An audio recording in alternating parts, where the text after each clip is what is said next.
I sometimes read public domain books here on Leaves of Glen, and they were written a long time ago, so they're usually racist or sexist or bigoted. But in there somewhere and all that is a story, and that's why those stories are famous. Other times, I read works from independent authors, and they're delightfully not racist, but they might have adult language or adult situations. So that's your warning, but I'm sure you are grown up enough to handle it. Don't write to me complaining. I was trying to think, what am I going to say about what's new with me in this episode? And I really have nothing. I go to work. I spent my day doing online classes. Tomorrow, I have to spend a good portion of my day in this one big long meeting downtown. And, the most exciting part about that is we're going to take the train, the light rail, into the city to go do that as a group. And then I'll come home and get the kids, make them dinner, get them their homework, and get them to bed. And then wake up and get their lunch ready, and get them up and get them off to school and all that stuff. So that just goes on and on. What's the point? Life isn't exciting. It's not like you thought it would be back when you were 20 years old. You thought things would have more purpose. And then I realized I'm living in the middle of history. We have the coronavirus, which is scaring the hell out of everyone right now. And that's history in the making, and I'm living in it. All I'm doing is mundane stuff. In America, we have a president who is completely insane. And every time you read the news, it's about something he said or did that is completely insane. And yet, I still sit around my house eating Chips Ahoy cookies, debating if I should take a nap or not. And I imagine when you watch movies set in the early 1940s, you think, oh, what an exciting time. The culture, the clothing, the music, the listening to the radio instead of watching TV, and all these things. Boy, what it must have been like to live back then. It probably was the same. I'm sure everyone was just bored all the time and just had to do chores and debate if they should take a nap or not. And so I try to make myself feel better about the week I'm having, which is completely uneventful and not something you'd ever tell your 20-year-old self you go back in time that this is what life will be like. I try to tell myself I'm living in history, even though I'm spending it on the couch, watching Netflix. So, that's my message for my week. What I'm doing is not worth relating to you, but I'm living in history. These are the times someone else is going to talk about later, and I'm in it. So think about that as we read the next chapter, Chapter 8, The Fore-ordained Attachment of Zena Pepperleigh and Peter Pupkin.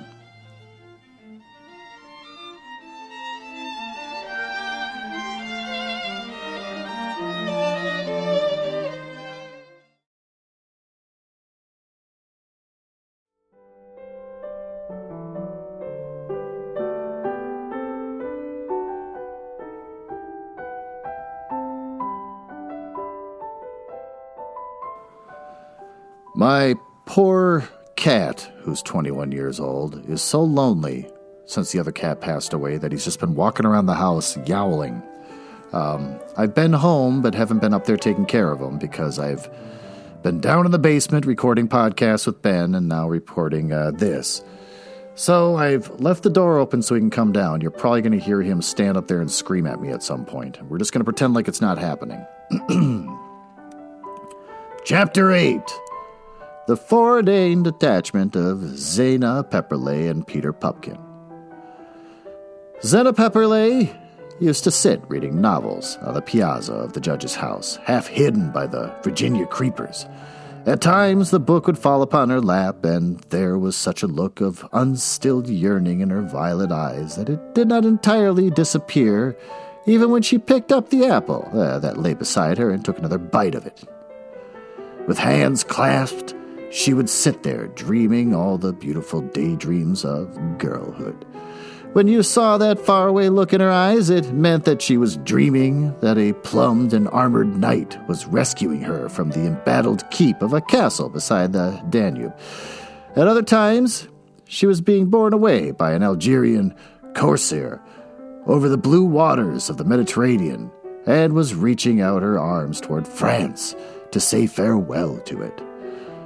Sometimes when you noticed a sweet look of resignation that seemed to rest upon her features, it meant that Lord Ronald de Chavaux was kneeling at her feet, and that she was telling him to rise, that her humbler birth must ever be a bar to their happiness. And Lord Ronald was getting into an awful state about it, as English peers do at the least suggestion of anything of the sort, or if it wasn't that, then her lover had just returned to her side, tall and soldierly and sunburned, after fighting for 10 years in the Sudan for her sake, and had come back to ask her for her answer and to tell her that for 10 years her face had been with him even in the watches of the night. He was asking her for a sign, any kind of sign. 10 years in the Sudan entitles them to a sign, and Zena was plucking a white rose, just one from her hair, when she would hear her father's step on the piazza and make a grab for the Pioneers of Tecumseh Township and start reading it like mad. She was always, as I say, being rescued and being borne away and being parted and reaching out her arms to France and to Spain and saying goodbye forever to Valladolid or the old gray towers of, oh my lord, Hohenbrandtwein. And I don't mean that she was in at least exceptional or romantic, because all the girls in Mariposa were just like that. An Algerian corsair could have come into the town and had a dozen of them for the asking. And as for a wounded English officer, well, perhaps it's better not to talk about it outside, or the little town would become a regular military hospital. Because, mind you, the Mariposa girls are all right. You've only to see them to realize that. You see, you can get in Mariposa a print dress or a pale blue or a pale pink for $1.20 that looks infinitely better than anything you ever see in the city, especially if you can wear it with a broad straw hat and a background of maple trees and the green grass of a tennis court. And if you remember, too, that these are cultivated girls who have all been to the Mariposa High School and can do decimal fractions, you will understand that an Algerian corsair would sharpen his scimitar at the very sight of him. Don't think either that they are all dying to get married, because they are not. I don't say they wouldn't take an errant knight or a buccaneer or a Hungarian refugee, but for the ordinary marriages of ordinary people they feel nothing but a pitying disdain. So it is that each one of them in due time marries an enchanted prince and goes to live in one of the little enchanted houses in the lower part of town. I don't know whether you know it, but you could rent an enchanted house in Mariposa for $8 a month, and some of the most completely enchanted are the cheapest. As for the enchanted princes, they find them in the strangest places, where you never expected to see them working under a spell, you understand, in drugstores and printing offices, and even selling things in shops. But to be able to find them, you have to first read ever so many novels about Sir Galahad and the Errant Quest and that sort of thing. Naturally, when Zena Pepperleigh had sat on the piazza and dreamed of bandits and of wounded officers, and the Lord Ronalds riding on foam-flecked chargers, but that she'd ever dreamed of a junior bank teller in a daffodil blazer riding past on a bicycle, is pretty hard to imagine. So when Mr. Pumpkin came tearing past up the slope of 1 Oneida Street at a speed that proved he wasn't riding there merely to pass the house, I don't suppose that Zena Pepperleigh was aware of his existence. That might be a slight exaggeration. She knew, perhaps, that he was the new junior teller in the exchange bank, and that he came from the maritime provinces, and that nobody knew who his people were, and that he had never been in a canoe in all his life till he came to Mariposa, and that he sat 4 pews back in Dean Drone's church, and that his salary was $800 beyond that. She didn't know a thing about him. She presumed, however, that the reason why he went past so fast was because he didn't dare go slow. This, of course, was perfectly correct ever since the day when Miss Pumpkin met Zena in the main street. He used to come past the house on his bicycle just after the bank hours. He would have gone past 20 times a day, but he was afraid to. As he came up Oneida Street, he used to pedal faster and faster. He never meant to, but he couldn't help it. Till he went past the piazza where Zena was sitting at an awful speed with his little yellow blazer flying in the wind, and in a second he had disappeared in a buzz, in a cloud of dust. And the momentum of it carried him clear out of the country for miles and miles before he ever dared to pause or look back. Then Mr. Pumpkin would ride in a huge circuit about the country, trying to think. He was looking at the crops, and sooner or later his bicycle would be turned toward the town again and head for Oneida Street. And he would get going quicker and quicker, and quicker, till the pedals whirled around with a buzz as he came past the judge's house again, like a bullet out of the gun. He rode 15 miles to pass the house twice, and even then it took all the nerve that he had. The people on Oneida Street thought that Mr. Pumpkin was crazy, but Zena Pepperleigh knew that he was not. Already, you see, there was a sort of dim parallel between the passing of the bicycle and the last ride of Tancred the Inconsolable along the banks of the Danube. I have already mentioned, I think, how Mr. Pumpkin and Zena Pepperleigh first came to know one another.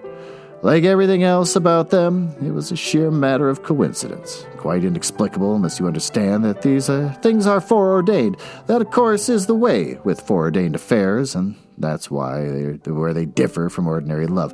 I won't try to describe how Mr. Pumpkin felt when he first spoke with Zena and sat beside her as they copied out the, quote, endless chain letter, asking for 10 cents. They wrote out, as I said, no less than 8 of the letters between them, and they found out that their handwritings were so alike that you could hardly tell them apart, except that Mr. Pumpkin's letters were round and Zena's letters were pointed. And Pumpkin wrote straight up and down, and Zena wrote on a slant.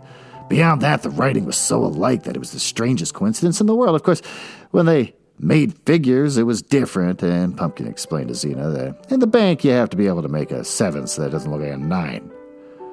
So as I say, they wrote letters all afternoon. When it was over, they walked up Oneida Street together, ever so slowly. When they got near the house, Zena asked Pumpkin to come in to tea. It was such an easy offhand way that you couldn't have told that she was half an hour late and was taking awful chances on the judge. Pumpkin hadn't had the time to say yes before the judge appeared at the door. Just as they were stepping up onto the piazza, and he had a table napkin in his hand, and the dynamite sparks were flying from his spectacles as he called out, great heavens, Zena! Why in everlasting blazes can't you get into tea at a Christian hour? Zena gave one look of appeal to Pumpkin, and Pumpkin looked one glance of comprehension, and turned and fled down Oneida Street. And if the scene wasn't quite as dramatic as the renunciation of Tancred the Troubadour, it was at least had something of the same elements in it. Pumpkin walked home to his supper at the Mariposa House on air.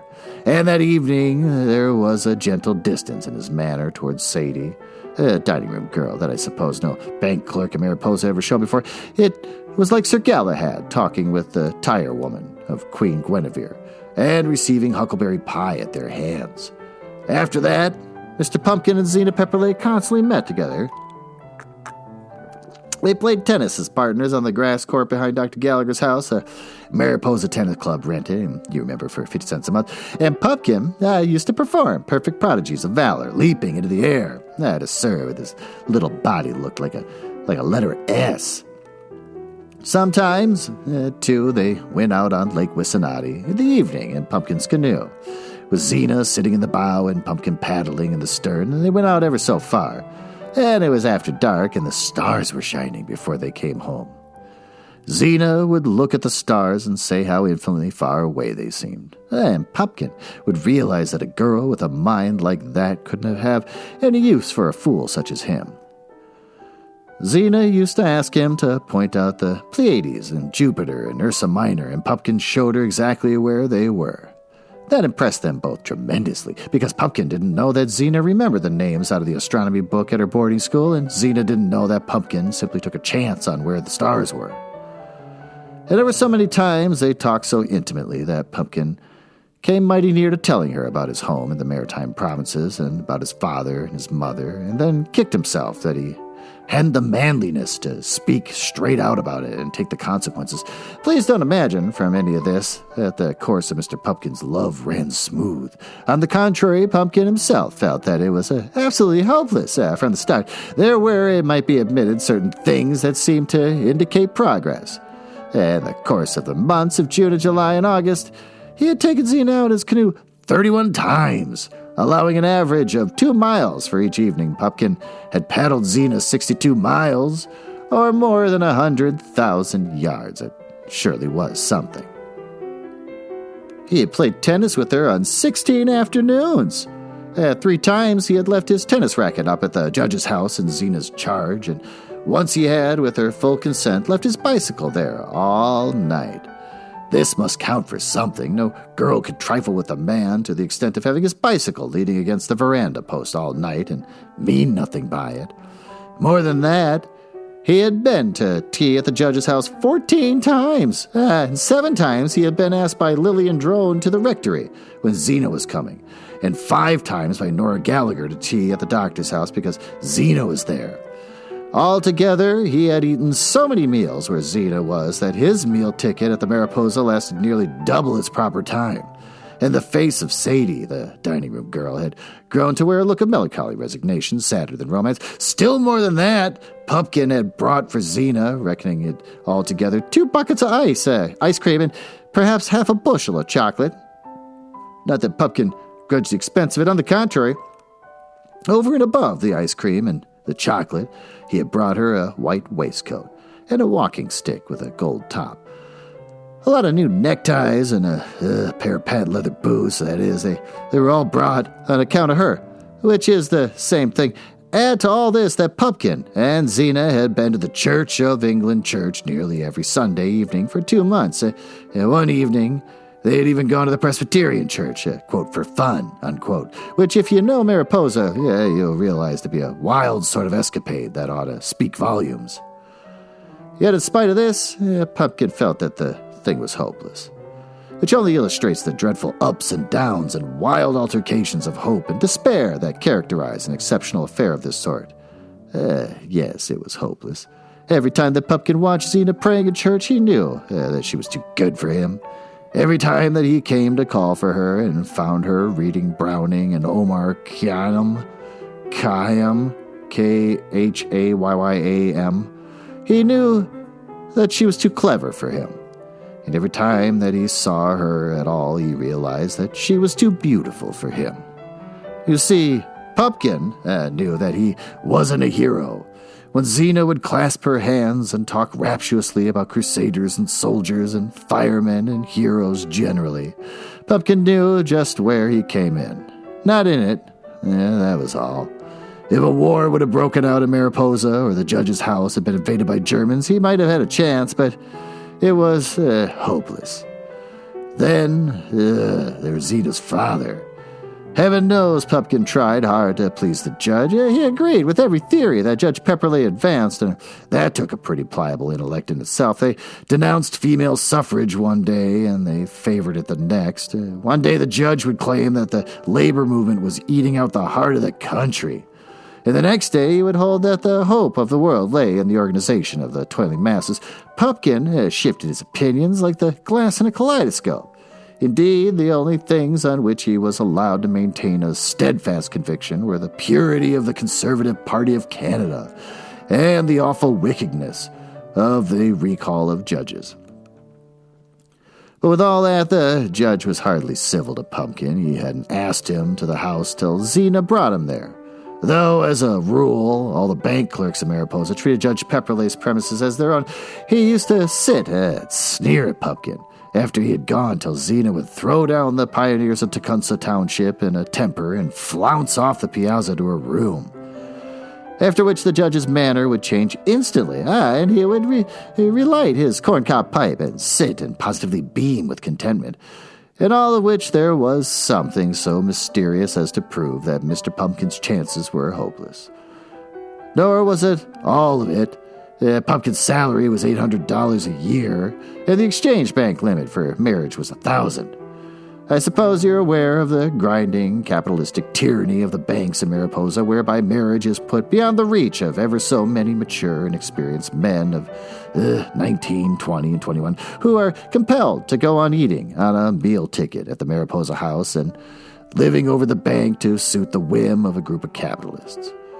Whenever Pumpkin thought of this, $200, he understood all it meant by social unrest. In fact, he interpreted all forms of social discontent in terms of it. Russian anarchism, German socialism, and the labor movement. Henry George, Lloyd George, he understood the whole lot of them by thinking it as $200. When I tell you that this period, Mr. Pumpkin read memoirs of the great revolutionists and even thought of blowing up Henry Mullins with dynamite, you can appreciate his state of mind, but not even by all these hindrances and obstacles to his love for Zena Pepperleigh would Peter Pumpkin have driven to commit suicide. Oh, yes, he committed it 3 times, as I'm going to tell you. Had it not been for another thing that he knew stood once and for all in a cold reality between him and Zena. He felt, in a sort of way, as soon as he knew her, each time that he tried to talk to her about his home and his father and his mother, and found something held him back, he realized more and more the kind of thing that stood between them. Most of all did he realize, with a sudden sickness of heart, when he got word that his father and mother wanted to come to Mariposa to see him, and he had all he could do to head them off from it. Why? Why stop them? The reason was simple enough. That Pumpkin was ashamed of them, bitterly ashamed. The picture of his mother and father turning up in Mariposa had been seen by his friends there, and going up to the Pepperleigh house made him feel faint with shame.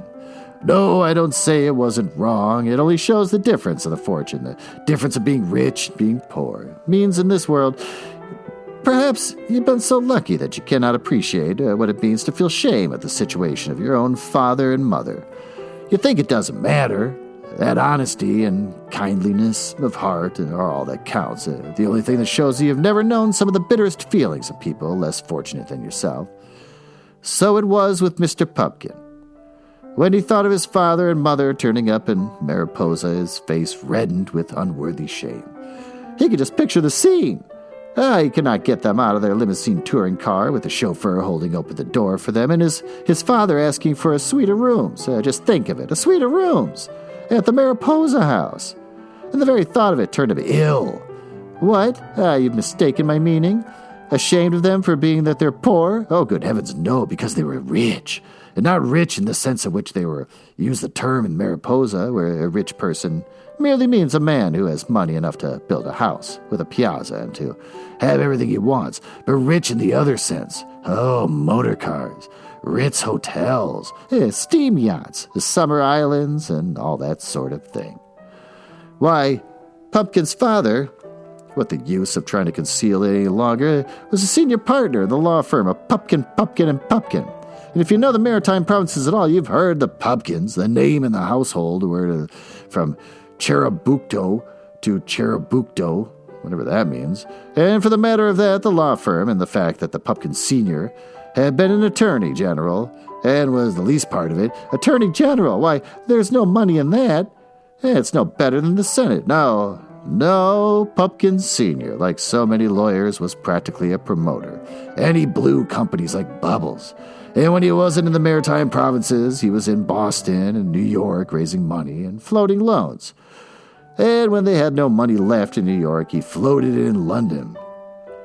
And when he had it, he floated on top of the big rafts of lumber in the Miramichi and codfish and the Grand Banks and lesser fish in the Fundy Bay. You've heard perhaps of the Tidal Transportation Company and Fundy Fisheries Corporation and the Pasperbiac Pulp and Paper Unlimited. All of those were Pumpkin Sr. under other names. So just imagine him in Mariposa. Wouldn't it be utterly foolish there? Just imagine him meeting Jim Elliot and treating him like a druggist merely because he ran a drugstore, or speaking to Jefferson Thorpe as if he were a barber simply because he shaved for money. Why, a man like that could ruin young Pumpkin in Mariposa in half a day, and Pumpkin knew it. That wouldn't matter so much, but think of the Pepperleighs and Zena. Everything would be over within them once. Pumpkin knew just what the judge thought of riches and luxuries. How often had he heard the judge pass sentences of life imprisonment on Pierpont Morgan and Mr. Rockefeller? How often had Pupkin heard him say that any man who received more than $3,000 a year, that was a judicial salary in the Minnesota district, was a mere robber, unfit to shake the hand of an honest man. Bitter, I should say he was. He is not so bitter, perhaps, as Mr. Muddleson, the principal of the Mariposa High School, who said that any man who received more than $1,500 was a public enemy. He was certainly not so bitter as Trelawney, the postmaster, who said that any man who got from society more than $1,300, apart from a legitimate increase in recognition of a successful election, was a danger to society. Still, he was bitter. They're all in Mariposa. Pumpkin could just imagine how they would despise his father. Oh, and Zena. That was the worst of all. How often had Pumpkin heard her say that she simply hated diamonds? Wouldn't wear them, despised them. I wouldn't give a thank you for the whole tiara of them. As for motor cars and steam yachts, well, it was pretty plain that sort of thing had no chance with Zena Pepperleigh. Why, she had told Pumpkin one night in the canoe that she would only marry a man who was poor and had his way to make and would hew down difficulties for her sake. And when Pumpkin couldn't answer the argument, she was quite cross and silent all the way home. What was Peter Pumpkin doing? Then $800 in the Bank of Mariposa? If you ask that, it means that you know nothing of the life of the maritime provinces and the sturdy temper of the people. I suppose there are no people in the world who hate luxury and extravagance, and that sort of thing quite as much as the maritime province people, and of them, no one hated luxury more than Pumpkin Sr. Don't mistake the man. He wore a long sealskin coat in winter, yes. But mark you, not as a matter of luxury, but merely as a question of his lungs. He smoked, I admit it, a 35-cent cigar, not because he preferred it, but merely through a delicacy of the thorax that made it imperative. He drank champagne at lunch. I could see the point not in the least enjoyment of it, but simply on account of a peculiar affection of the tongue and lips that positively dictated it. His own longing, and his wife shared it, was for the simple life, an island somewhere, with birds and trees. They had bought 3 or 4 islands, one in the St. Lawrence and 2 in the Gulf, and one off the coast of Maine, looking for this sort of thing. Pumpkin Sr. often said that he wanted to have some place that would remind him of a little old farm up in Arsuk, where he was brought up, and often bought little old farms, just to try them. But as they always turned out to be so near the city that he cut them into real estate lots, without even having time to look at them. But, and this is where the emphasis lay, in the matter of luxury for his only son, Peter Pumpkin Sr. was a maritime province man right to the core, with all the hardihood of the United Empire loyalists ingrained in him. No luxury for that boy, no sir. From his childhood, Pumpkin Sr. had undertaken, at the least sign of luxury, to tan it out of him, after the fashion still in vogue in the provinces. Then he sent him to an old-fashioned school to get it thumped out of him. And after that, he had put him for a year on a Nova Scotia schooner to get it knocked out of him. If after all that, young Pumpkin, even when he came to Mariposa, wore camo pins and daffodil blazers and broke out into a ribbed silk saffron ties on payday, it only shows that the old Adam still needs further tanning, even in the maritime provinces. Young Pumpkin, of course, was to have gone into law. That was his father's cherished dream, and would have made a firm pumpkin. And it ought to have been. Young Peter was kept out of the law by the fool system of examinations devised since his father's time. Hence, there was nothing for it but for him to sling into a bank. Sling him was, I think, the expression. So his father decided that if Pumpkin was to be slung, he should be slung good and far, clean to Canada. You know the way they use that word in maritime provinces. And to sling Pumpkin, he called in the services of an old friend, a man after his own heart, just as violent as himself, who used to be at the law school in the city where Pumpkin Sr. 30 years ago. So his friend, who happened to live in Mariposa and who was a violent man, said at once, "Edward, by Jehoshaphat, send the boy up here." So that is how Pumpkin came to Mariposa, and if, when he got there, his father's friend gave no sign and treated the boy with roughness and incivility, that may have been, for all I know, a continuation of the tanning process in the maritime people. Did I mention the Pepperleigh family, generations ago, had taken up land near the Arsuk, and that it was from there the judge's father came to Tecumseh Township? Perhaps not, but it doesn't matter. But surely after such reminiscences as these, the awful things that were impending over Mr. Pumpkin must be kept for another chapter.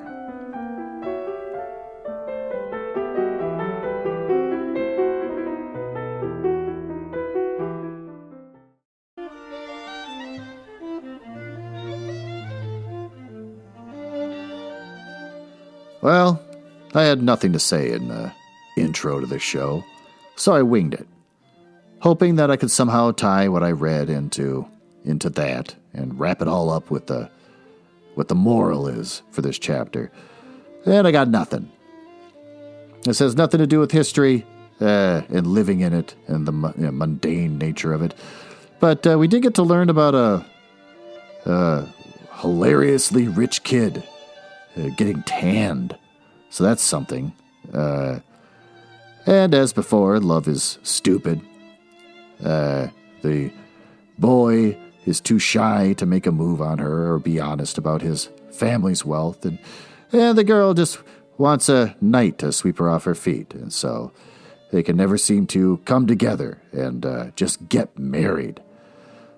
I don't know why this kid doesn't show off his wealth. He should. He'll probably get a girlfriend a lot faster. But he's a man of morals. It's been tanned into him. And so that's all we learned for this chapter. Basically nothing exciting. So, thanks for listening, and tune in next week.